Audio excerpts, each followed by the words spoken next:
जिंदगी के रथ में लगाम बहुत है, अपनों के अपनों पर इल्जाम बहुत है। जिंदगी के रथ में लगाम बहुत है, अपनों के अपनों पर इल्जाम बहुत है। ये ख्वाहिशों का दौर देखता हूँ तो थम सा जाता हूँ। लगता है उम्र कम और इम्तिहान बहुत है, इम्तिहान बहुत है।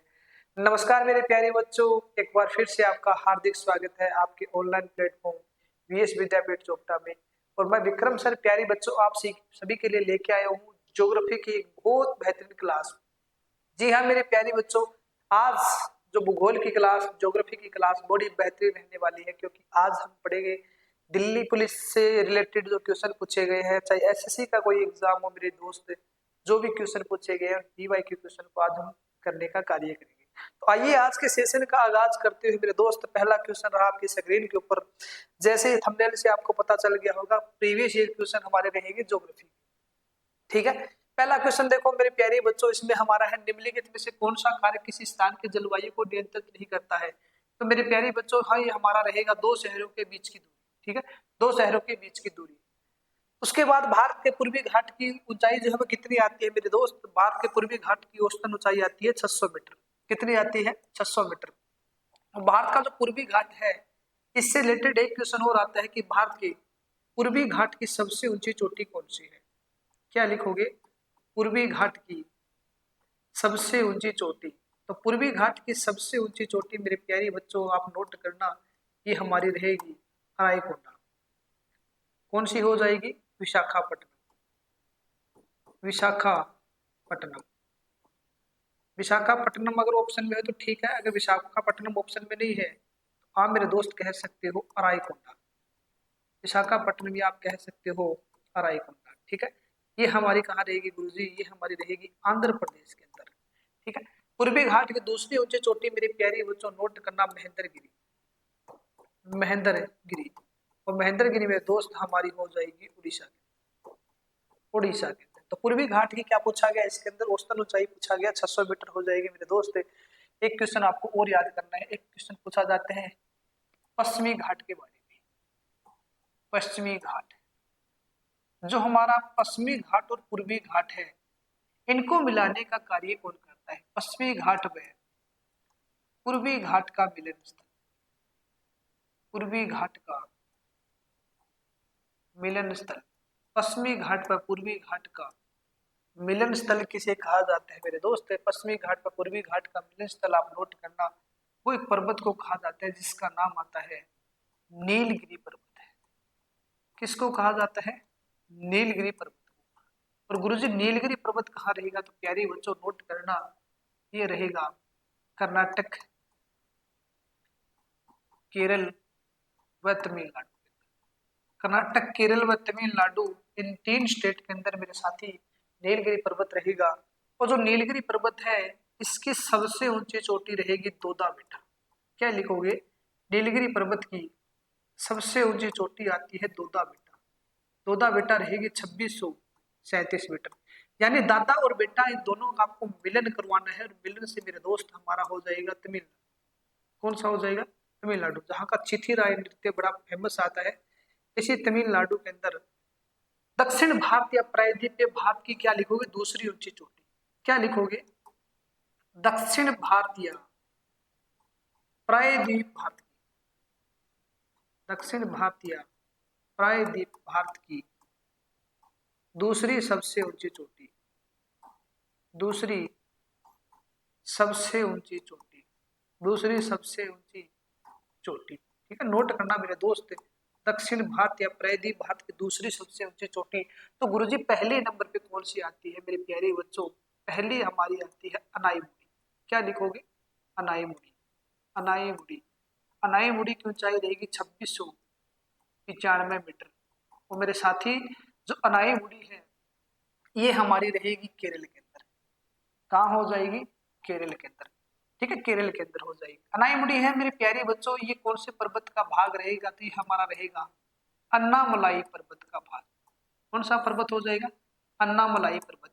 और अन्नामलाई पर्वत जो है मेरे प्यारे बच्चों, कौन से पर्वत के दक्षिण में रहेगा? तो मेरे दोस्त नीलगिरी पर्वत के कौन से हिस्से में हो जाएगा? दक्षिण वाले साइड के अंदर। ठीक है, हमारा नीलगिरी रहेगा केरल, कर्नाटक, तमिलनाडु, 3 स्टेट के अंदर फैला हुआ है।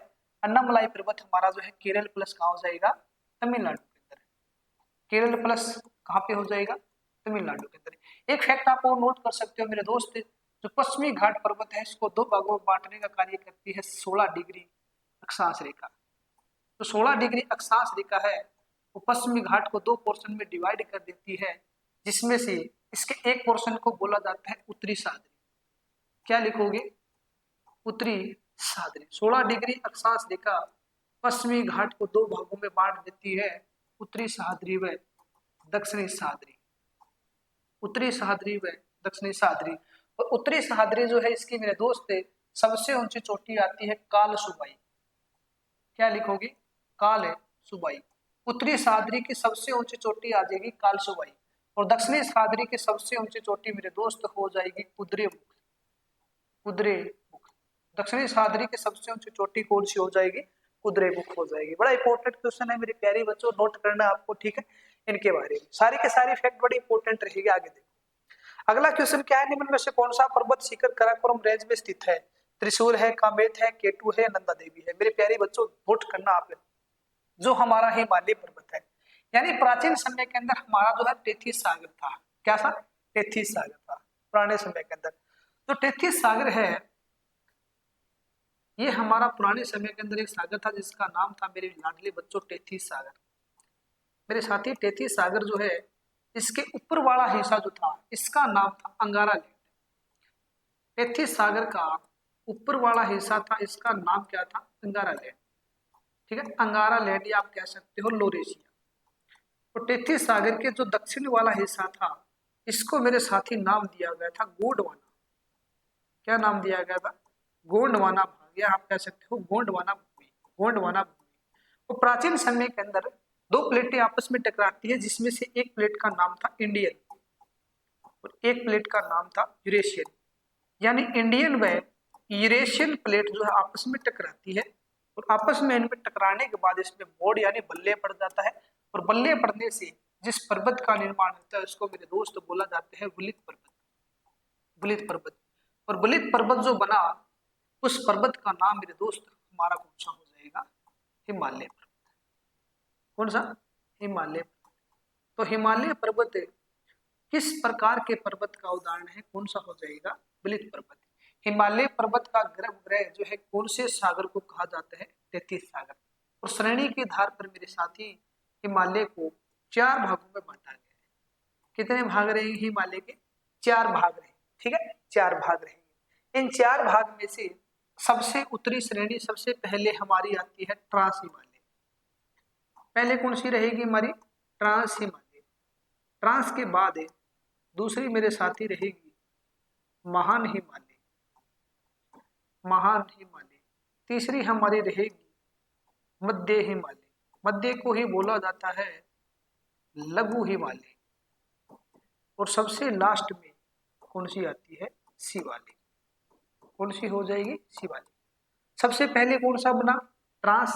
तो हिमालय के सबसे प्राचीन में सबसे उत्तरी श्रेणी हो जाएगी ट्रांस। सबसे लास्ट में बड़ा शिवालिक, तो हिमालय के सबसे नवीन व दक्षिणी श्रेणी हो जाएगी शिवालिक। कौन सी हो जाएगी? शिवालिक। एक क्वेश्चन और बताता हूं आपको मैं, इनमें मेरे साथी आपको याद करना है, जो ट्रांस और महान हिमालय है इनको अलग करता है ITS। कौन अलग करता है? इंडो तिब्बत सूत्र जोन। ठीक है, ITS। महान व मध्य हिमालय जो है इनको अलग करता है मेन सेंट्रल थ्रस्ट। क्या लिखोगे? बिल्कुल सेंटर में आ रही है रेखा, तो सेंटर के अंदर आप लिखोगे मेन सेंट्रल थ्रस्ट। और महान हिमालय के बाद जो मध्य हिमालय और शिवालिक है इनको अलग करती है main boundary. Main boundary fault. Main boundary fault. ठीक है, अब इसमें देखो मेरे साथी, इसमें पूछा गया जो ट्रांस हिमालय है, इस ट्रांस हिमालय के आगे 4 श्रेणी आ जाती है, जिसमें से हमारी एक श्रेणी आती है जिसका नाम आता है कराकोरम। कौन सी आती है? कराकोरम श्रेणी। कराकोरम श्रेणी। और इसी कराकोरम श्रेणी के अंदर भारत का सबसे ऊंचा जो है सबसे बड़ा ग्लेशियर आता है जिसका नाम आता है सियाचिन। ठीक है, कौन सा ग्लेशियर हो जाएगा? विश्व का सबसे ऊंचा युद्ध स्थल पूछे तो कौन सा हो जाएगा मेरे साथी? Siachen glacier, Siachen glacier. और काराकोरम श्रेणी जो है इसमें भारत की सबसे ऊंची चोटी आती है केटू, और केटू को ही बोला जाता है गोडविन ऑस्टिन। क्या बोला जाता है? Godwin Austin. और ये हमारी आती है 8611 मीटर। तो वर्तमान के अंदर केटू जो है मेरे साथी वो हमारी कहाँ पे हो जाएगी? पीओके के अंदर में रहेगी, पाक ऑक्युपाइड कश्मीर के अंदर में आती है, जिसकी राजधानी आती है मुजफ्फराबाद। ठीक है, तो दूसरा क्वेश्चन आता है कि भारत में स्थित भारत की सबसे ऊंची चोटी कौन सी है? मेरे साथी जब भी ऐसा क्वेश्चन आ जाए आपको नोट करना है, 3 चोटी याद करनी है, जिसमें से एक आपकी विश्व की सबसे ऊंची चोटी आती है जिसका नाम आता है माउंट एवरेस्ट। माउंट एवरेस्ट विश्व की सबसे ऊंची चोटी आती है जिसका नाम आता है माउंट एवरेस्ट। ठीक है, माउंट एवरेस्ट 8850 मीटर, 8850, कहीं कहीं भी 8848 भी लिखा होता है, कोई दिक्कत वाली बात नहीं है। ठीक है, दोनों से में से ऑप्शन में एक करना। माउंट एवरेस्ट के बाद आपको नोट करना है केटू 8611 मीटर। उसके बाद मेरे प्यारे बच्चों आपको नोट करना है सिक्किम के अंदर कंचनजंगा, कंचनजंगा। और कंचनजंगा हमारी हो जाएगी 8598 मीटर, 8598 मीटर। माउंट एवरेस्ट जो है वो हमारी कहाँ हो जाएगी? नेपाल के अंदर। ठीक है, नेपाल।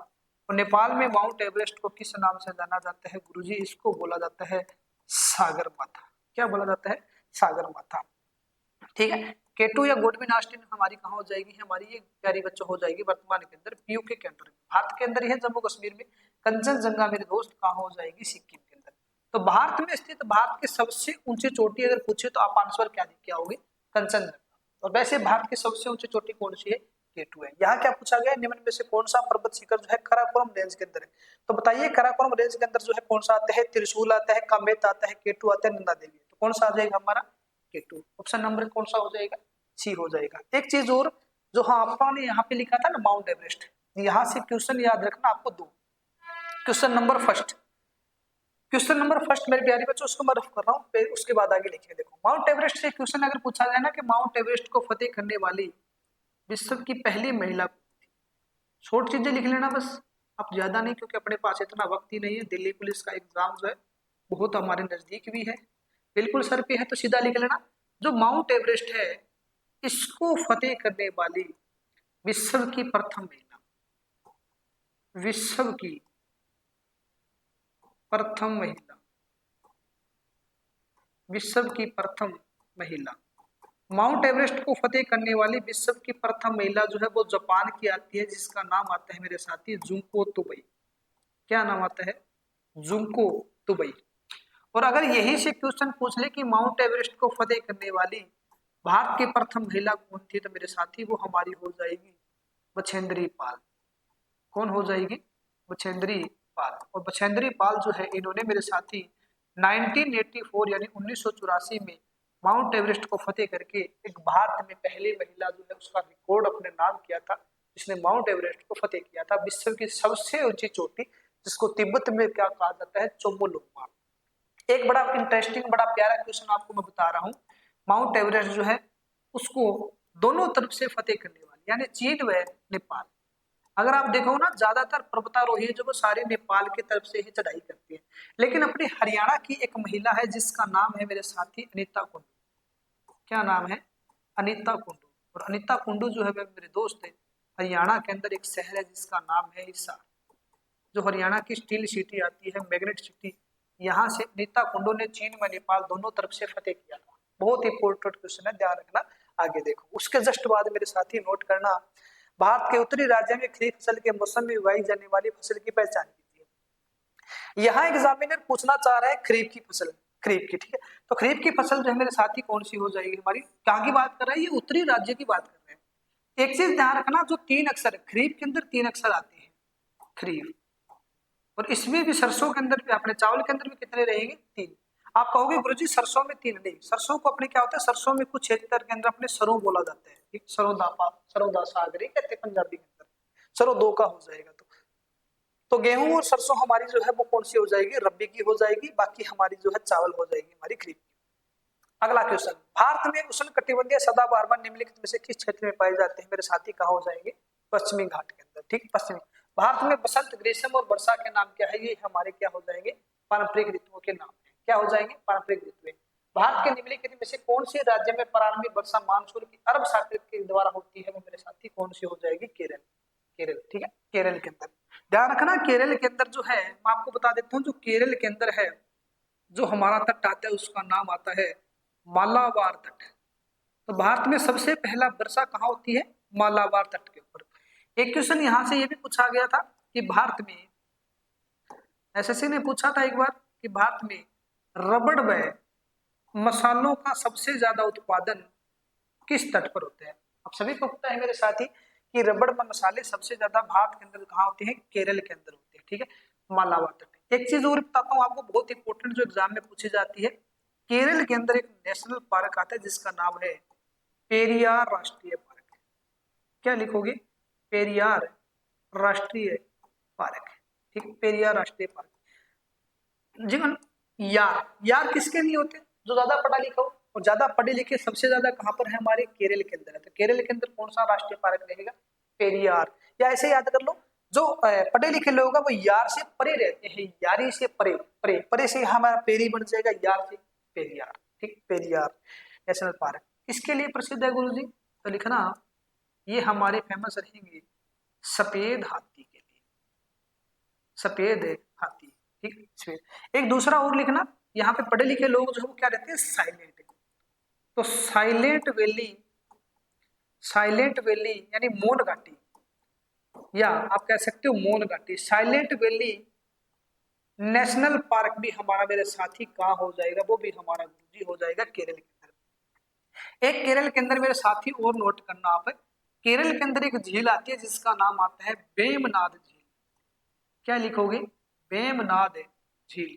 और केरल के अंदर जो वेमनाद झील है मेरे साथी, ये पश्चिमी तट की क्या आती है? सबसे बड़ी झील। क्या लिखोगे? पश्चिमी तट की, पश्चिमी तट की सबसे बड़ी झील। तो पश्चिमी तट की सबसे बड़ी झील मेरे दोस्त आप नोट करना, वो कौन सी हो जाएगी? वेमनाद झील। कौन सी हो जाएगी? वेमनाद झील। एक और लिख लेना केरल के अंदर, अगर लिखना चाहो तो आप, केरल के अंदर ही जो सबसे ज्यादा पूछी जाती है उसका नाम आता है अष्टमुड़ी। ठीक है, अष्टमुड़ी झील। ये भी कहाँ हो जाएगी हमारी? ये भी मेरे साथी हो जाएगी हमारी केरल के अंदर हो जाएगी। बहुत इंपॉर्टेंट है, सारी के सारी नोट करना आपको। आगे देखो, इलायची की पहाड़ी भी रहेगी आगे। निम्न में कौन सी नदी यमुना की सबसे बड़ी सहायक नदी है? बहुत इंपॉर्टेंट क्वेश्चन है। देखो, तीस्ता है, कोसी है, गंगा है, या चंबल है? तो देखो ऑप्शन के अकॉर्डिंग आप क्या कर सकते हो। देखो यहाँ पे तो है नहीं, गंगा बिल्कुल नहीं हो सकती है जी, क्योंकि गंगा जो है, गंगा की इस साइड की नदी कौन आती है? यमुना। ये भी नहीं हो सकती। ठीक है, कोसी, कोसी हमारी इधर आ गई बिहार वाली साइड, बिहार का शोक बोला जाता है। तीस्ता भी नहीं होती, ये तीस्ता सिक्किम से निकलती है, तीस्ता नदी जो है। तो ये मेरे दोस्त इसका राइट आंसर हमारा कौन सा रहेगा? चंबल नदी। कौन सा हो जाएगा? चंबल नदी हो जाएगा। आगे देखो, बेरासूल बांध निम्न में किस जिले में स्थित है? बेरासूल बांध पूछा गया था। बेरासूल बांध जो है वो आपको बताना है, हिमाचल प्रदेश के ही इसमें शहर दिए गए हैं कि बिलासपुर है, मंडी है, किन्नौर है, या चंबा है। मेरे साथी कौन सा शहर हो जाएगा हमारा? चंबा। चंबा कहाँ हो जाएगा हमारा? हिमाचल प्रदेश में। ठीक है, कौन सी नदी उत्तर में बुल्लर झील और फिर बारामूला में बहती है? मेरे साथी इसमें पूछा गया है बुल्लर झील। बुल्लर झील तो कौन सी हो जाएगी हमारी? झेलम। कौन सी हो जाएगी? झेलम। ठीक, झेलम नदी। इस झेलम नदी का प्राचीन नाम क्या था मेरे दोस्त? इस झेलम नदी का प्राचीन नाम था बीतिस्ता। क्या वो क्या था? बीतिस्ता। या इसी नदी को बोला गया था हाइडेस्पीज। क्या बोला गया था? हाइडेस्पीज।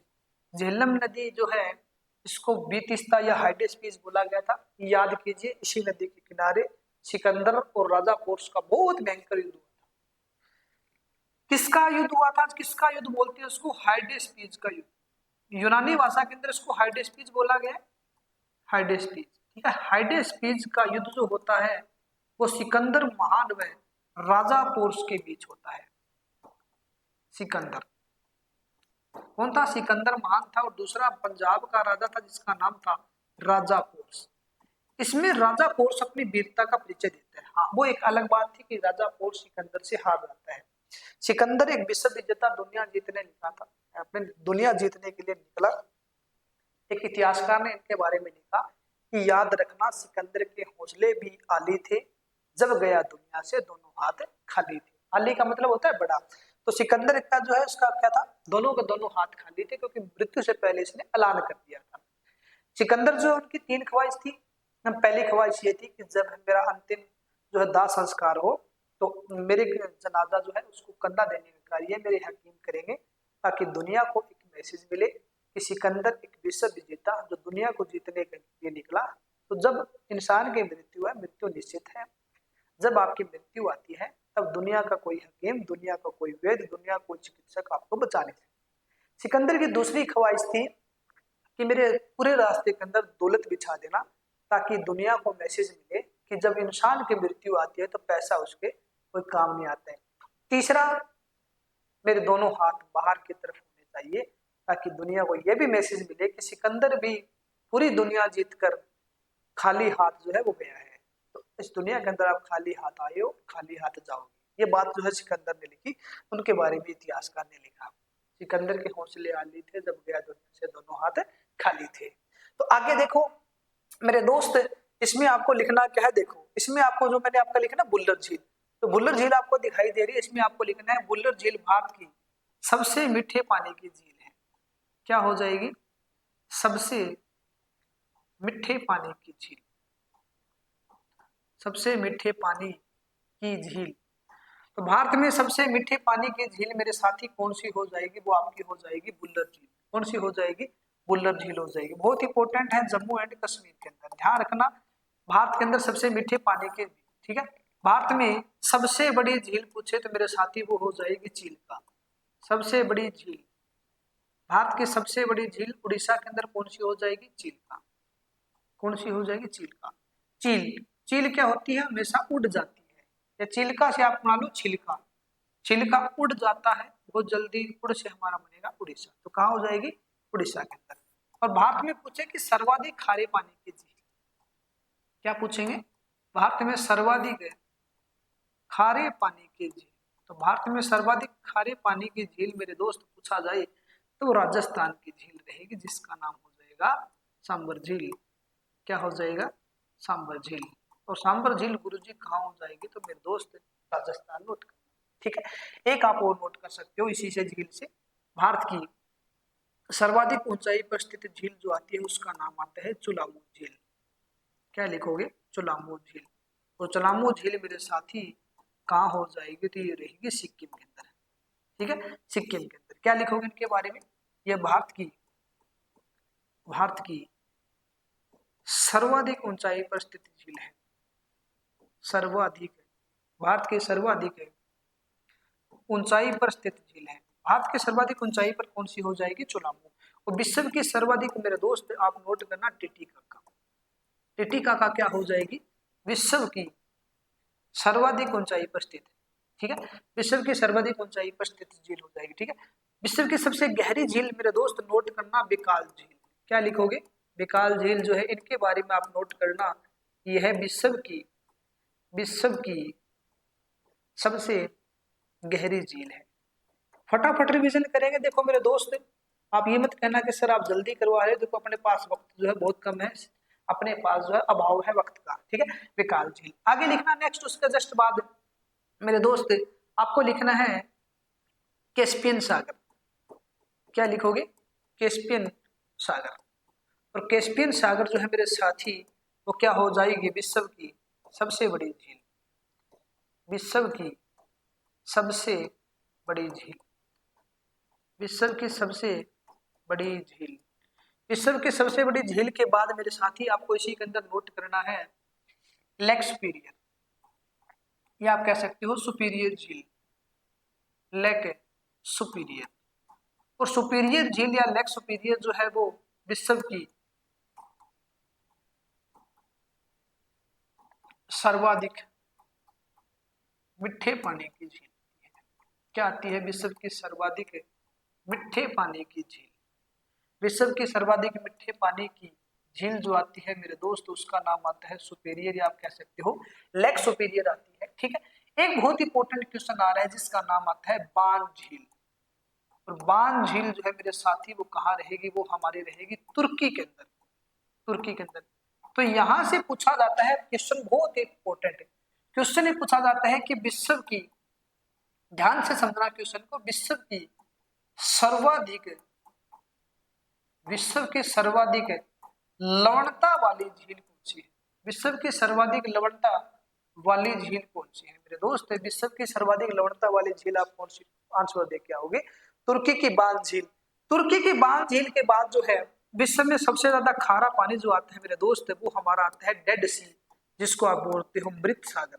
और मृत सागर जो है वो कौन से दो देशों के बीच है मेरे साथी? नोट करना, इजराइल व जॉर्डन। क्या हो जाएगा? इजराइल व जॉर्डन। तो मैंने मेरे प्यारे बच्चों आपको क्या बताया, आपको क्या बात याद करनी है? आपको 4 बातें याद करनी है।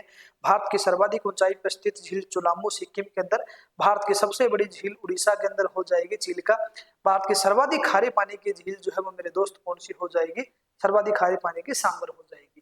ठीक है, विश्व की सर्वाधिक ऊंचाई पर पूछे टिटिकाका, विश्व की सबसे गहरी बेकाल झील हो जाएगी, विश्व की सबसे बड़ी झील अगर पूछे तो कैस्पियन सागर, विश्व की सर्वाधिक खारे पानी की पूछे तुर्की की बान झील, और विश्व की सबसे मीठे पानी या ताजे पानी की झील सुपीरियर। ठीक है, इतनी बातें आपको याद कर लोगे। चलो आगे बढ़ते हैं, सेशन का आगाज आगे करते हैं। चलो, निम्नलिखित में कौन सी सिंधु की नदी की एक सहायक नदी है मेरे साथी? लोहित है, शोक है, बेतवा है या दिवांग है? तो सिंधु की सहायक नदी जो है मेरे साथी आप नोट करना, वो हमारी आती है शोक नदी। क्या बोलोगे? ऑप्शन नंबर सेकंड हमारी हो जाएगी शोक नदी। ठीक है, शोक नदी हो जाएगी। हिमालय निम्नलिखित में से किस भू अवनीति से ऊपर उठा? वो हमारा कौन सा हो जाएगा? 33 सागर है, 33 भू अवनीति, पीछे जिक्र किया था अपन 33। आगे, भारत का निम्न में से कौन सा पर्वत चाय और कॉफी उत्पादन के लिए प्रसिद्ध है मेरे दोस्त? हिमालय है, अरावली है, विंध्याचल है, नीलगिरी। तो कौन सा हो जाएगा हमारा? नीलगिरी पर्वत हो जाएगा।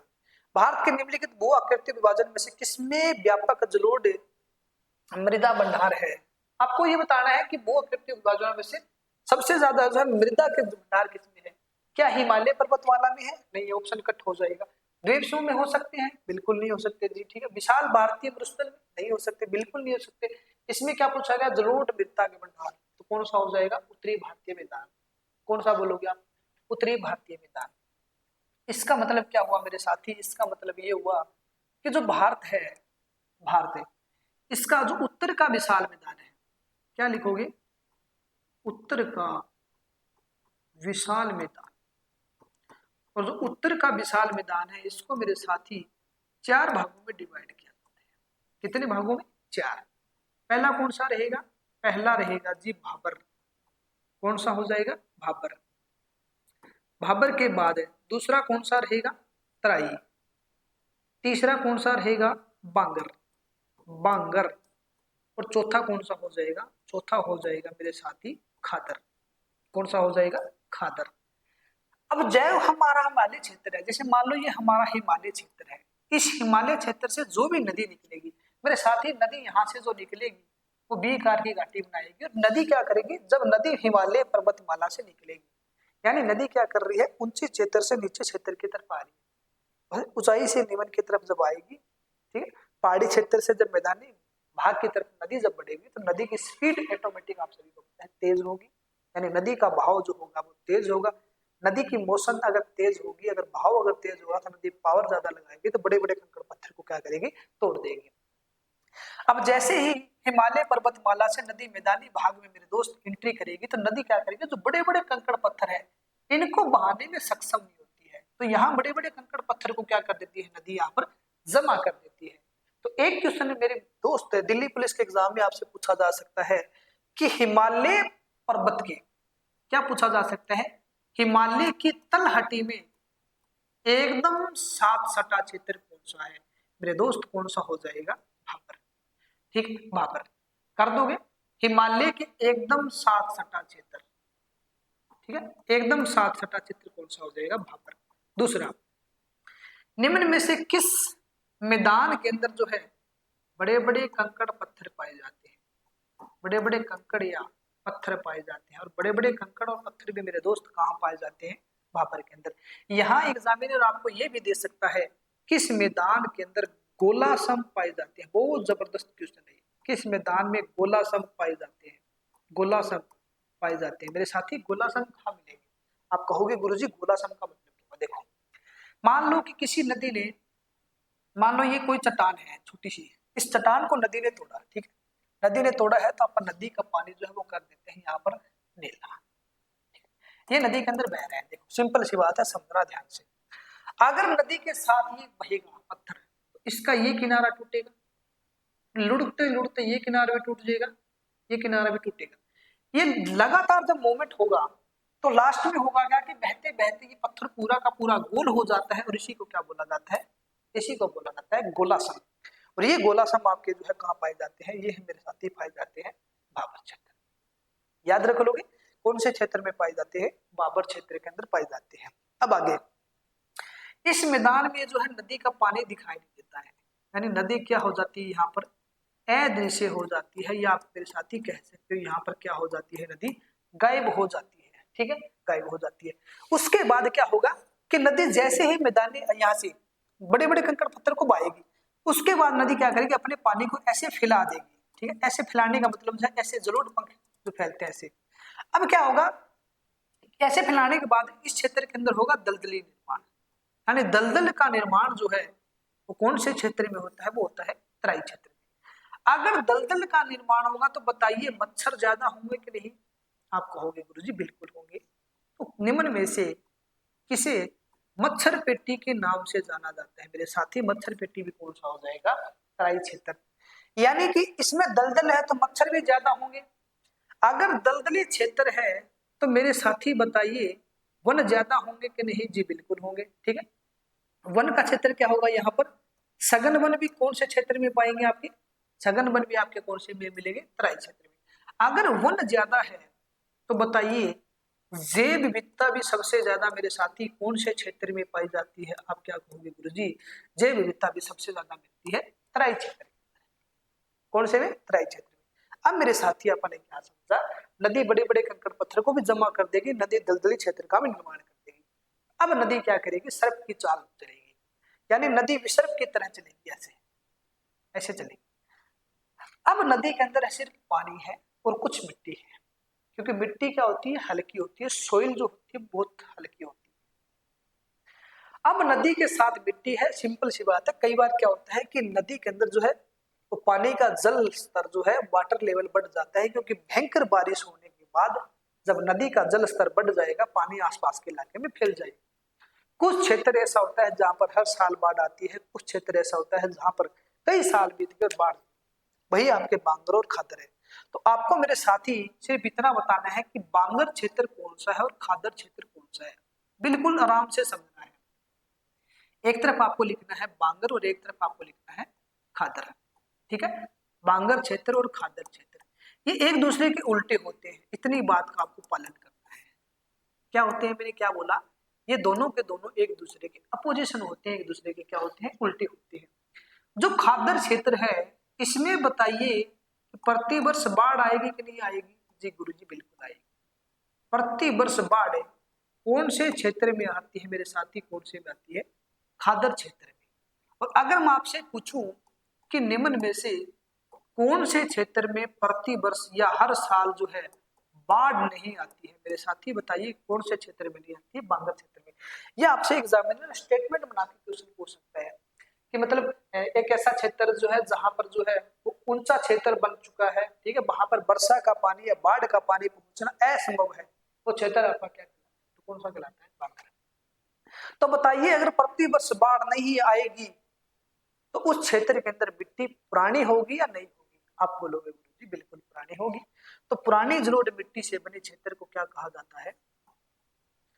प्राचीन जलोढ़ मिट्टी से बने क्षेत्र को क्या बोला जाता है? मेरे साथी प्राचीन जलोढ़ मिट्टी से बने क्षेत्र को बोला जाता है बांगर। और नवीन जलोढ़ मिट्टी से बने क्षेत्र को क्या बोला जाता है? नवीन जलोढ़ मिट्टी से बने क्षेत्र को मेरे साथी बोला जाता है खादर। अगर नई जलोढ़ मिट्टी आएगी तो बताइए कृषि का उत्पादन जो है वो कम होगा या ज्यादा? आप बोलोगे गुरुजी बिल्कुल कृषि का उत्पादन जो है वो ज्यादा होगा। तो कृषि उत्पादन की दृष्टि से कौन सा क्षेत्र उपयोगी है? खादर। कौन सा उपयोगी नहीं है? आप बोलोगे बांगर क्षेत्र नहीं है। कर दो इतना, ठीक। आगे देखो उसके जस्ट बाद उसके जस्ट बाद मेरे साथी आपको नेक्स्ट नोट करना है इसी के अंदर अगला हमारा फैक्ट जो बचेगा उसमें आपको अगला लिखना है क्वेश्चन नेक्स्ट कि निम्नलिखित में से कौन सी खारे पानी की झील है। मेरे साथी इसमें आपको बताना है कि सांबर झील है, डल झील है, बुल्लर झील है या चिल्का झील है। खारे पानी की झील निम्न में से कौन सी है आपको देख के बताना है। देखो तो सांबर झील है, आपने पीछे थोड़ी देर पहले चर्चा की थी, राजस्थान के अंदर सांबर झील भारत की सर्वाधिक खारे पानी की झील जो आती है वो आती है सांबर झील। अपन ने चर्चा की थी जी, बिल्कुल की थी, ठीक है सांबर। तो सांबर मेरे साथी क्या हो जाएगी आपकी खारे पानी की झील। एक तो हमारा ऑप्शन ये हो जाएगा सांबर। उसके बाद नेक्स्ट देखो, ठीक, ये सांबर झील आपकी आती है राजस्थान के अंदर जी, बिल्कुल खारे पानी की झील है। डल झील है मेरे प्यारे साथी, हमारी हो जाएगी जम्मू एंड कश्मीर के अंदर, ठीक है जम्मू कश्मीर में मीठे पानी की झील है। बुल्लर झील भी आपके जम्मू एंड कश्मीर में है, मीठे पानी की झील है, ठीक है।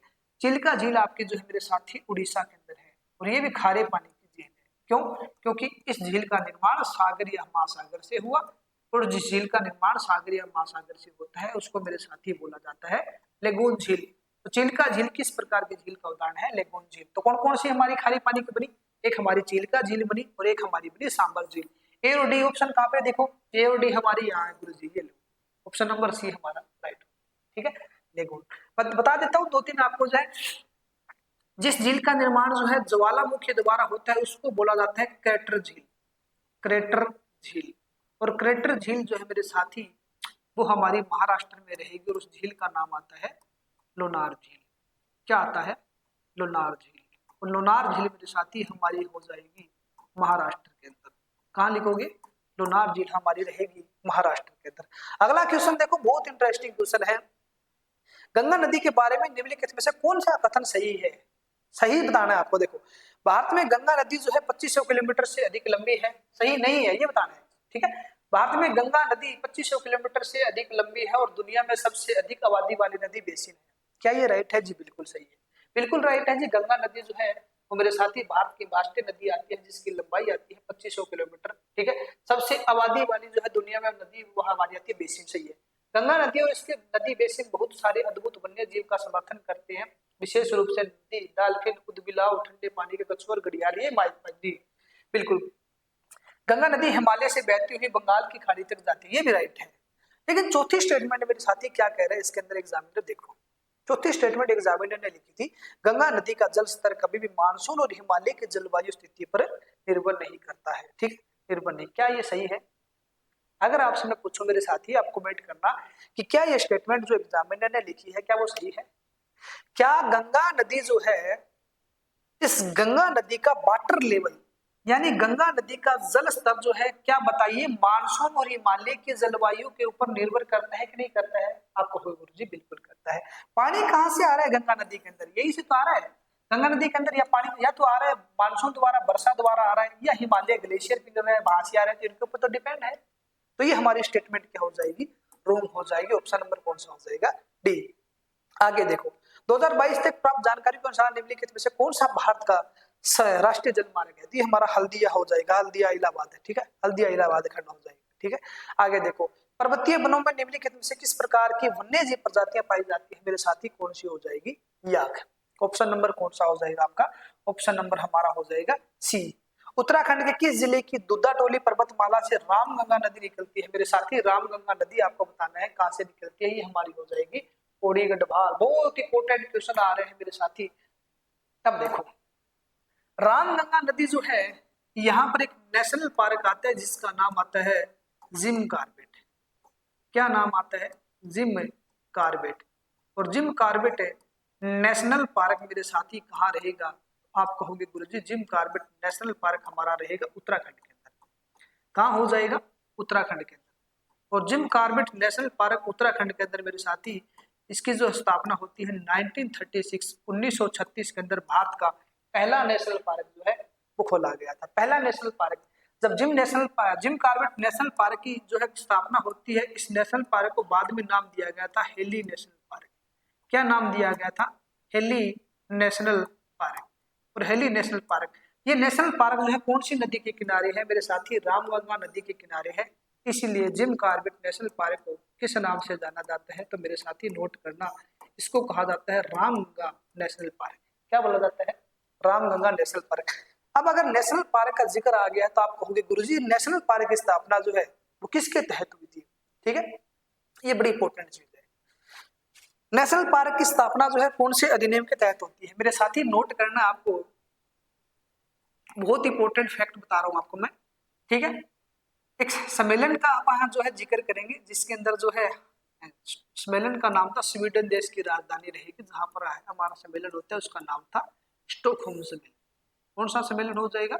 स्टॉकहोम सम्मेलन, जहां पर नोबेल पुरस्कार भी वितरित किए जाते हैं 5 क्षेत्र के अंदर। ठीक है, शांति क्षेत्र को छोड़ते अगर हम, शांति क्षेत्र में हमारे ओस्लो के अंदर मिलते हैं, बाकी 5 क्षेत्र में नोबेल पुरस्कार हमारे स्टॉकहोम के अंदर मिलते हैं। तो स्टॉकहोम सम्मेलन जो है, ये सम्मेलन मेरे साथी बुलाया गया था पर्यावरण से रिलेटेड, पर्यावरण में इंप्रूवमेंट के लिए इस सम्मेलन को नाम दिया गया था पर्यावरण सम्मेलन। क्या नाम दिया गया था? पर्यावरण सम्मेलन। और पर्यावरण सम्मेलन मेरे साथी ये बुलाया गया था 5 जून 1972 को। 5 जून 1972 को 5 जून 1972 को 119 देशों ने इस कॉन्फ्रेंस, इस एनवायरनमेंट के अंदर, इस सम्मेलन के अंदर पार्टिसिपेट करने का कार्य किया था, जिसमें भारत भी गया था। ठीक है, 5 जून 1972 को सिर्फ क्या इसका उद्देश्य क्या था? इसका उद्देश्य था हमें पर्यावरण जो इसमें इंप्रूवमेंट करना है। इसीलिए मेरे साथी जो है 5 जून को कौन सा दिवस मनाया जाता है? तो आप क्या कहोगे गुरुजी? 5 जून को मनाया जाता है विश्व पर्यावरण दिवस। विश्व पर्यावरण दिवस। ठीक है, विश्व पर्यावरण दिवस जो कब मनाया जाता है मेरे साथी? वो आपका मनाया जाता है 5 जून को मनाया जाता है। कब मनाया जाता है? 5 जून को। जब ये सम्मेलन का आगाज हुआ था मेरे साथी, इसमें थोड़ा सा आपको नोट करना है। सबसे पहले जो है वो क्या बना था? एक आपका जो है 1972 के अंदर एक सम्मेलन बना जिसको नाम दिया गया था यूएनईपी। यूएनईपी यानी यूएनईपी का मतलब हमारा रहेगा, यू से हमारा बनेगा यूनाइटेड, यूनाइटेड, एन से हमारा बनेगा नेशन, यूनाइटेड नेशन, ई से हमारा बनेगा इन्वायरमेंट, इन्वायरमेंट, और पी से साथी नोट करना, पी से हमारा बनेगा प्रोग्राम, प्रोग्राम।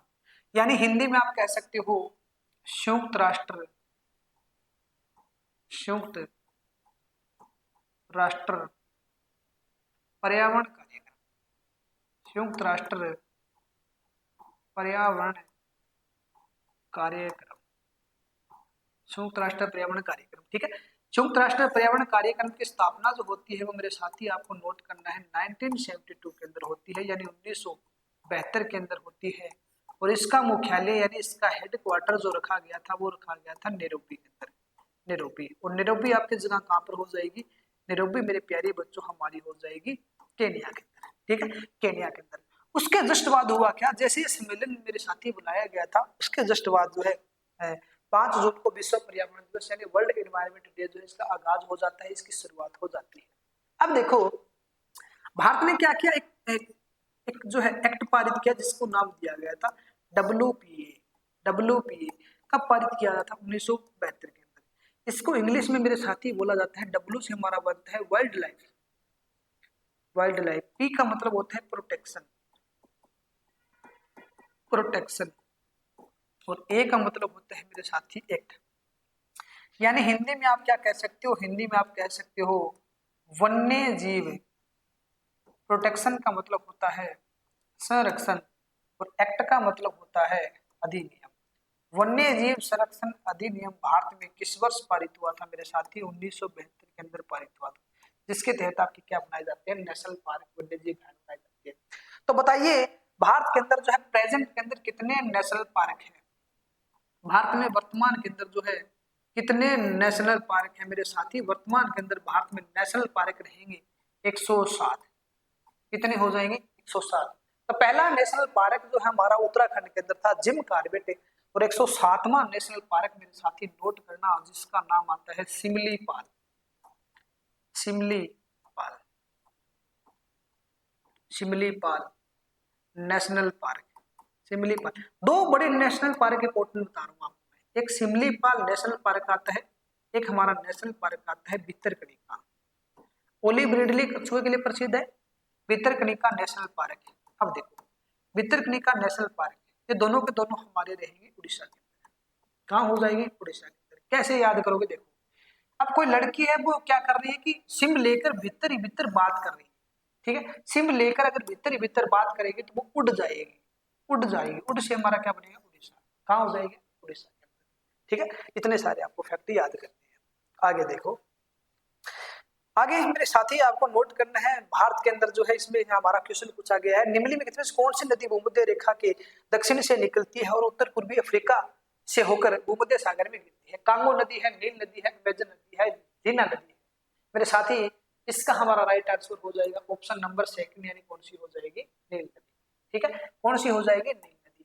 एक क्वेश्चन आपको बहुत इंपॉर्टेंट बता रहा हूं, यहां से एक क्वेश्चन और भी पूछा जाता है कि विश्व की सबसे लंबी नदी कौन सी है, विश्व की, ध्यान से समझना क्वेश्चन को, विश्व की सबसे लंबी नदी अगर एग्जामिनर मेरे साथी पूछना चाह रहे हैं तो बेसिक सी बात है, ओबियस सी बात है, उसकी नजर है नील नदी, ठीक, नील नदी। नील नदी का देन जो है किसे कहा जाता है, वो मेरे साथी कहा जाता है मिस्र को, ठीक है, मिस्र को। मेसोपोटामिया सभ्यता भी यहाँ पे दी हुई थी, ठीक है। आगे, जल प्रवाह की दृष्टि से विश्व की सबसे बड़ी नदी पूछे, या पूछा आपसे क्वेश्चन कि विश्व की सबसे चौड़ी नदी कौन सी है, तो सबसे चौड़ी नदी कौन सी हो जाएगी, अमेजन नदी। या फिर आपसे क्वेश्चन पूछा जा सकता है जल आयतन, ध्यान से समझना मेरे साथी क्वेश्चन को, कहीं गलत मत करना। जल आयतन की दृष्टि से, जल आयतन की दृष्टि से विश्व की सबसे बड़ी नदी अगर एग्जामिनर पूछना चाह रहा है तो मेरे साथी इनमें से नील नदी और अमेजन नदी में से ज्यादा जल का आयतन जो आता है मेरे साथी किस में आता है, अमेजन के अंदर, ठीक है, अमेजन के अंदर। इसमें क्या पूछा गया, इसमें पूछा गया निम्न में से कौन सी नदी भूमध्य रेखा से दक्षिण से निकलती है, उत्तर पूर्वी रेखा से भूमध्य सागर में गिरती है, तो कौन सी हो जाएगी हमारी, नील नदी। कांगो नदी भी बड़ी इंपॉर्टेंट है, नोट करना। जो कांगो नदी है मेरे साथी, ये कौन सी रेखा को 2 बार काटती है, तो मेरे साथी नोट करना, कांगो नदी भूमध्य रेखा को 2 बार काटती है। और भूमध्य रेखा को आप क्या बोलोगे, इसी को आप बोलते हो विषुवत रेखा। तो विषुवत रेखा और भूमध्य रेखा को 2 बार काटने वाली बताइए नदी कौन सी हो जाएगी, कांगो नदी। गुरुजी इसके साथ साथ मकर रेखा भी बता दो, जो मकर रेखा जो है, मकर रेखा को 2 बार कौन सी काटती है, तो मेरे साथी नोट करना, मकर रेखा को 2 बार काटने वाली नदी जिसका नाम आता है लिम, क्या लिखोगे, लिमपोपो नदी। और लिमपोपो नदी जो है मेरे साथी ये हमारी हो जाएगी ब्राजील के अंदर। कहाँ हो जाएगी, ब्राजील के अंदर। तो लिखिए आगे, कर्क रेखा जो है, कर्क रेखा को 2 बार काटने वाली नदी मेरे साथी नोट करना, ये हमारी नदी आती है जिसका नाम आता है माही नदी। और माही नदी मेरे साथी कहाँ हो जाएगी, हमारी गुजरात के अंदर। बताइए कहाँ रहेगी, गुजरात के अंदर, ठीक, गुजरात के अंदर। इस गुजरात के अंदर जो है मेरे साथी सबसे ज्यादा, भारत के अंदर जो है पूछा जाता है कपास का उत्पादन सबसे ज्यादा कहाँ होता है, तो कपास का सबसे ज्यादा उत्पादन होता है गुजरात के अंदर। इसी गुजरात से मेरे को एक क्वेश्चन आ रहा है, वर्तमान के अंदर भारत की सबसे लंबी तटीय सीमा भी किस राज्य के साथ लगती है, तो मेरे साथी सबसे लंबी तटीय सीमा भी किसके साथ लगेगी, सबसे लंबी तटीय सीमा भी हमारी लग जाएगी गुजरात के साथ, ठीक है, गुजरात के साथ। गुजरात के साथ बहुत इंपॉर्टेंट क्वेश्चन है, ध्यान रखना, गुजरात के साथ सबसे लंबी हमारी तटीय सीमा लगेगी, ठीक है। पहले भारत की तटीय सीमा जो थी मेरे साथी वो हमारी थी 7516 पॉइंट है, पुराना अगर आंकड़ा आप पढ़ोगे तो उसमें हमारी थी 7516.6 किलोमीटर, ठीक है, 6 किलोमीटर। अब हमारी तटीय रेखा जो है वो मेरे साथी जो है उसमें इजाफा हो चुका है। तो तटीय रेखा की वीडियो भी आपको थोड़ा सा आगे बनाएंगे, फिलहाल आपको याद रखना है। आगे नेक्स्ट देखो, विश्व स्तर पर उपलब्ध कुल जल मात्रा में से कितने प्रतिशत जल मीठे पानी के संसाधनों से प्राप्त होता है, मीठे पानी के संसाधनों से, यानी पीने योग्य पानी मात्र और मात्र 2.5% है, 2.5% मीठा पानी। पश्चिमी घाट के संबंध में निम्न से कथनों में चयन कीजिए, इसका हो जाएगा ए बी सी दो, ठीक है। पश्चिमी घाट के उत्तर से हो जाएगा, पश्चिमी घाट पूर्वी घाट से क्या होते हैं, ऊंचे। आगे देखो, विशाल भारतीय मरुस्थल थार मरुस्थल निम्नलिखित में से किस पर्वत श्रृंखला के पश्चिम किनारे पर है, बताइए। तो थार का मरुस्थल हमारा आता है पश्चिम क्षेत्र में फैला हुआ है, कौन से जो है मरुस्थल के किनारे आ जाएगा, बताइए कहाँ आ जाएगा। देखो थार मरुस्थल मेरे साथी, थार मरुस्थल जो है वो कौन से नदी अपने जो है पर्वत के जो है पश्चिमी साइड आ जाएगा, वो हमारा आ जाएगा अरावली पर्वत, ठीक है, अरावली पर्वत बहुत इंपॉर्टेंट हमारा रहने वाला है, अरावली पर्वत बड़ा इंपॉर्टेंट है, ठीक। आगे नेक्स्ट देखो, सतपुड़ा पर्वत है, सतपुड़ा पर्वत की सबसे ऊंची चोटी नोट कर लेना, इसकी सबसे ऊंची चोटी आती है धूपगढ़। तो सतपुड़ा पर्वत की सबसे ऊंची चोटी मेरे साथी क्या लिखोगे, आपको लिखोगे धूपगढ़। विंध्य पर्वत से मेरे को एक क्वेश्चन आ रहा है, विंध्य पर्वत क्या करता है कि विंध्य पर्वत जो है भारत को दो भागों में बांट देता है, यानी भारत को उत्तर व दक्षिण दो भागों के अंदर बांटने का कार्य कौन सा पर्वत करता है, तो मेरे साथी विंध्य। विंध्य का मतलब हो गया बीच, इसने बीन दिया भारत को बीच से, तो ये भारत को बीच से बीन दिया तो भारत के दो टुकड़े हो गए कि नहीं, बिल्कुल जी हो गए। तो कौन सा हो जाएगा, उत्तर और दक्षिण के बीच विंध्य पर्वत। आगे देखो, भारत में कृषि कैलेंडर के संदर्भ में ओस, अमन और बोरो, ओस, अमन और बोरो जो है मेरे साथी एक चावल की किस्म आती है और जो हमारी कहाँ होती है, पश्चिम बंगाल में चावल की बुआई मौसम के प्रकार है। ठीक है, आगे नेक्स्ट, गंगा के मैदानों में, आगे नेक्स्ट है, कौन सा तारा ध्रुव तारा के नाम से जाना जाता है मेरे साथी, कौन सा हो जाएगा, ऑप्शन नंबर ए हमारा हो जाएगा उत्तर तारा। ठीक है, उत्तर तारे को क्या बोला जाता है, उत्तर तारे को बोला जाता है ध्रुव तारा। भारत का प्रायद्वीपीय पठार पहले किस महाद्वीप का भाग था, कौन सा हो जाएगा हमारा, अफ्रीका का। भू आम यानी जियोड, जियोड क्या है, जियोड हमारा एक है स्ट्रक्चर है, यानी हमारा एक क्या है, आकार है। ऑप्शन नंबर हमारा कौन सा हो जाएगा, डी। आगे उसके बाद अगला क्वेश्चन देखो मेरे दोस्त, सूर्य से पृथ्वी की दूरी का केवल 2.8 गुना दूरी पर परिक्रमा करने वाला अब तक का सबसे निकटतम बोना ग्रह कौन सा है, बहुत इंपॉर्टेंट क्वेश्चन। सबसे निकटतम बोना ग्रह, सबसे निकटतम बोना ग्रह आपको नोट करना है। सबसे निकटतम बोना ग्रह मेरे दोस्त वो हमारा हो जाएगा सेरिस, कौन सा हो जाएगा, सेरिस। और सबसे दूर पूछे तो, अगर आपसे पूछ लिया जाए कि सबसे दूर बोना ग्रह, तो आप मेरे दोस्त आंसर क्या दे के आओगे, सबसे दूर बोना ग्रह आप आंसर दे के आओगे एरिस। अब जो एक आपको नजर आ रहा है ये प्लूटो, इस प्लूटो को ही मेरे साथी बोला जाता है यम ग्रह। क्या बोला जाता है, यम ग्रह। तो प्लूटो या यम ग्रह की खोज जो है वो किसने की थी, वो मेरे साथी खलो, इसकी खोज करने का कार्य किया था 1930 में क्लाड टांगो ने। किसने खोज की थी, इसकी खोज की थी क्लाड टांगो ने 1930 के अंदर। ठीक है, क्लाड टांगो ने 1930 के अंदर की थी। फिर 2006 के अंदर चेक गणराज्य के प्राग सम्मेलन हुआ था। प्राग सम्मेलन के बाद जो है इसको ग्रह की सूची से क्या कर दिया गया था, निकाल दिया गया था। ठीक है, कहां से निकाल दिया गया था, ग्रह की सूची से, प्राग सम्मेलन 2006 के बाद। ठीक है, इसको अब जो है इसको ग्रह की सूची से देने का कार्य, ग्रह जो है उसको ग्रह का दर्जा कौन देता है, बोने ग्रह का दर्जा कौन देता है, तो मेरे दोस्त एक संस्था है जिसका नाम है आईए, इंटरनेशनल एस्ट्रोनॉमिकल यूनियन, यानी कि अंतरराष्ट्रीय खगोल शास्त्री संघ जो है वो क्या करता है, किसी को ग्रह का जो है दर्जा देता है, उसको ग्रह की सूची से निकालने का काम करता है। वैसा तो है नहीं कि प्लूटो ग्रह को जो है निकाल के साइड में छोड़ दिया, नहीं, आज भी प्लूटो ग्रह जो है वरुण ग्रह की कक्षा काटता है, लेकिन सिर्फ क्या है कि ग्रह की सूची में उसकी लिस्ट के अंदर नहीं। ठीक, आगे देखो, निम्नलिखित में से पूर्वी घाट के सबसे ऊंची चोटी का नाम क्या है। देखो बड़ा जबरदस्त क्वेश्चन है, पूर्वी घाट पूछ रहे हैं मेरे साथी। पूर्वी घाट अगर आपको थोड़ा सा ध्यान है, पूर्वी घाट कहाँ रहेगा हमारा, लगभग पश्चिम बंगाल से शुरू हो जाता है। तो देखो गारो खासी अपनी जो है पहाड़ियां वो हमारी मेरे साथी कहाँ हो जाएगी, हमारी हो जाएगी मेघालय के अंदर। ठीक है, मेघालय के अंदर। कंचनजंगा चोटी आप सभी को पता है, कंचनजंगा चोटी हमारी जो है भारत में स्थित भारत की सबसे ऊंची चोटी हो जाएगी सिक्किम के अंदर। अनाईमुडी हमारे मेरे साथी हमारी ऑलरेडी आप सभी को पता है हमारी हो जाएगी केरल के अंदर। ठीक है, केरल के अंदर। तो ये हमारा पश्चिम साइड आ गया, तो पूर्वी बच के आ गया ऑप्शन नंबर ए, तो महेंद्रगिरी हमारी क्या हो जाएगी, भारत की पूर्वी घाट की दिए गए ऑप्शन के अकॉर्डिंग है। अगर यहाँ पर अराईकोंडा होता या विशाखापट्टनम होता तो हम विशाखापट्टनम आंसर लेके आते। ठीक, आगे देखो, वेदा पारंपरिक वनवासी किस देश के निवासी है जो चारा भोजन थे, शिकार करते थे और घने जंगलों में गुफाओं के एकजुट रहते थे। मेरे साथी इसमें आपको बताना है वो कौन सा हो जाएगा हमारा, श्रीलंका हो जाएगा, यानी ऑप्शन नंबर हमारा कौन सा हो जाएगा, ए। निम्नलिखित में से किस ग्रह के चारों ओर वल्य नहीं है, वल्य का मतलब रिंग नहीं है। ठीक है, अरुण है, शनि है, बृहस्पति है, बुध है, तो बुध ग्रह के चारों तरफ जो हमारे क्या नहीं पाए जाते हैं, रिंग यानी वल्य नहीं पाए जाते। बहुत जबरदस्त क्वेश्चन आ गया मेरे साथी, विस्तार से चर्चा करेंगे। देखो सौरमंडल का केंद्र जो है वो हमारा है सूर्य। कौन है, सूर्य। अब सूर्य से दूरी के अनुसार ग्रहों का क्रम देखो, पहले नंबर पे कौन सा रहेगा जी, पहले नंबर पे रहेगा बुध।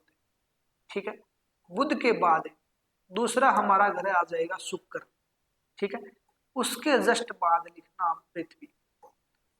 पृथ्वी के बाद लिखना मंगल, बुध शुक्र पृथ्वी और मंगल। मंगल के बाद मेरे साथी आप नोट करना बृहस्पति, बृहस्पति, बृहस्पति के बाद है आगे आप लिखना शनि, शनि के बाद लिखना अरुण, और अरुण के बाद लिखना वरुण। ग्रह से हर बार एग्जाम में एक क्वेश्चन आते हैं, मैं आपको बिल्कुल चुटकियों में याद करवा दूं सारे के सारे, कुछ भी नहीं करना आपको मेरे साथी, बस दिमाग में एक चीज आपको याद करनी है। जब हम सनातन धर्म के अंदर यानी हिंदू धर्म में जब हम देवताओं की पूजा करते हैं तो सबसे पहले पूजा होती है गणेश की, तेरी जय हो गणेश। देखा होगा आपने, कई बार आप शादी में जाते हो तो डीजे वाले को पता होता है कि अभी पार्टी शुरू होने वाली है, वही पार्टी पैक वाली, तो पहले गणेश जी का सॉन्ग लगा देते हैं, ठीक है। गणेश भगवान का बार होता है बुधवार, तो गणेश जी को आपको रखना है सूर्य के पास, कौन सा हो गया, बुधवार। अब बुधवार के बाद आप एक बार छोड़ना, एक बार लिखना। बुध के बाद कौन सा आएगा जी, वीरवार, वीरवार छोड़ देना, सिर्फ शुक्र लिखना, ठीक है, शुक्र।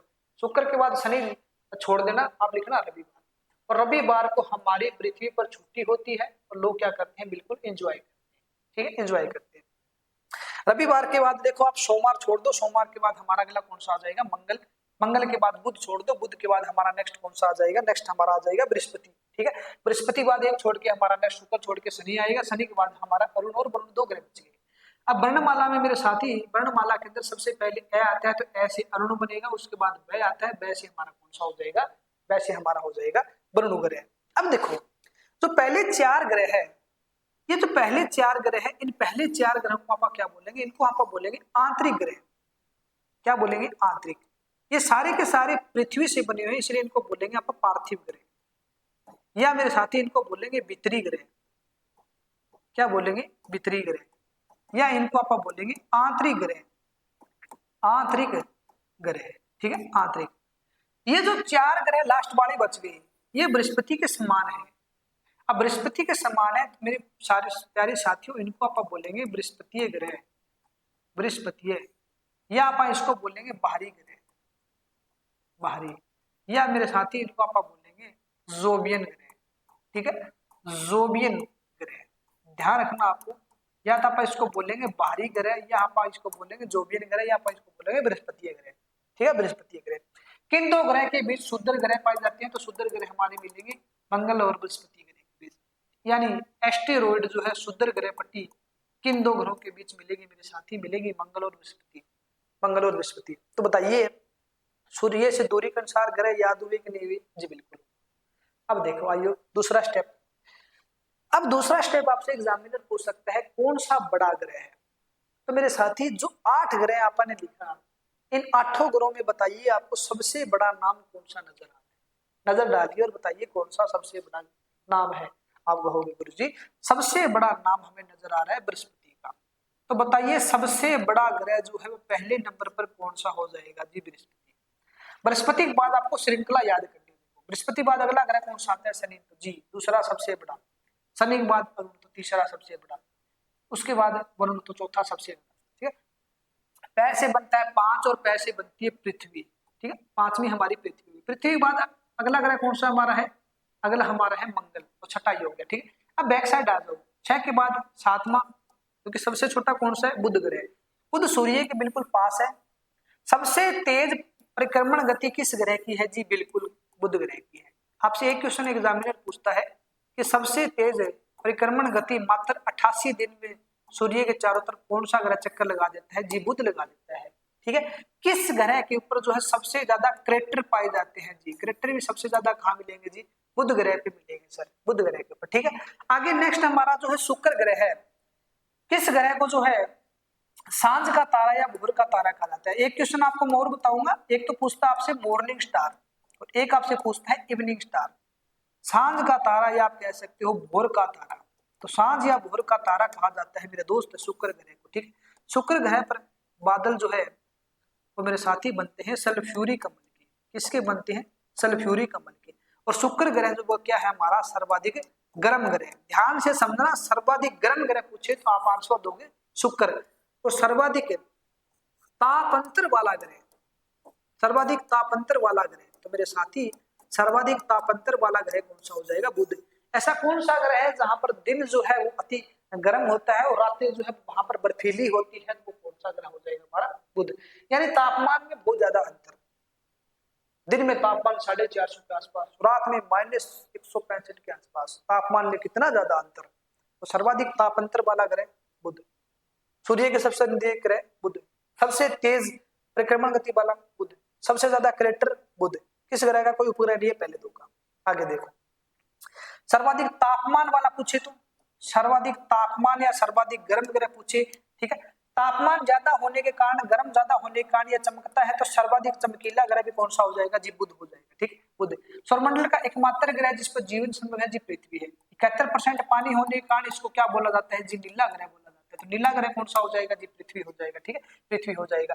मंगल ग्रह जो है, मंगल को मेरे साथी कहा जाता है लाल ग्रह। मंगलवार होता है हनुमान जी का, हनुमान जी को आपको पता है कि लाल कपड़े जो है वो चढ़ाए जाते हैं। तो लाल ग्रह किस कारण बने जी? आयरन ऑक्साइड के कारण।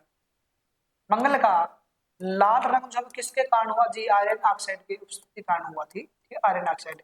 मंगल के जो है कितने उपग्रह रहेंगे जी? 2 रहेंगे। 2 उपग्रहों में से एक उपग्रह है जिसका नाम आता है मेरे साथी फोबोस, एक उपग्रह है जिसका नाम आता है डिमोस। फोबोस और डिमोस, और डिमोस से याद करना सौरमंडल का सबसे छोटा उपग्रह। क्या लिखोगे? सौरमंडल का सबसे छोटा उपग्रह कौन सा आता है मेरे साथी? कौन सा आता है? डिमोस आता है, ठीक।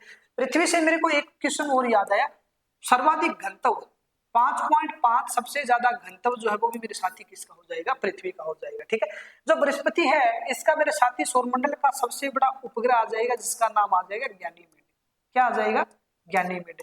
सौरमंडल का सबसे बड़ा उपग्रह पूछे तो गैनीमेड, सबसे बड़ा ग्रह पूछे तो कौन सा हो जाएगा? बृहस्पति, ठीक है। सौरमंडल का दूसरा सबसे बड़ा उपग्रह पूछे तो टाइटन, टाइटन मेरे साथी हमारा हो जाएगा शनि, ठीक है, शनि के अंदर। अरुण और वरुण हमारे हैं, अरुण और वरुण, ठीक है, 2 और याद रखना इसके अंदर। इसका आता है टाइटेनिया, इसका आता है टाइटन, ठीक है, ये थोड़ा सा याद कर लेना। तो मेरे साथी आज का सेशन जो है उसका हम जो है यहीं पे हम विराम देते हैं आज की क्लास को। कल आपके लिए ऐसे ही बेहतरीन क्वेश्चन, बेहतरीन क्लास आपके लिए लेकर आऊंगा। तो आज की वीडियो, आज की क्लास मेरे साथी आपको कैसी लगी एक बार कमेंट जरूर करना। अगर आपको वीडियो अच्छी लगी है तो इस वीडियो को, इस सेशन को अपने दोस्तों तक शेयर करना, ठीक है। तो मिलते हैं नेक्स्ट क्लास के अंदर, तब तक के लिए थैंक यू। जय हिंद, जय भारत, जय हरियाणा।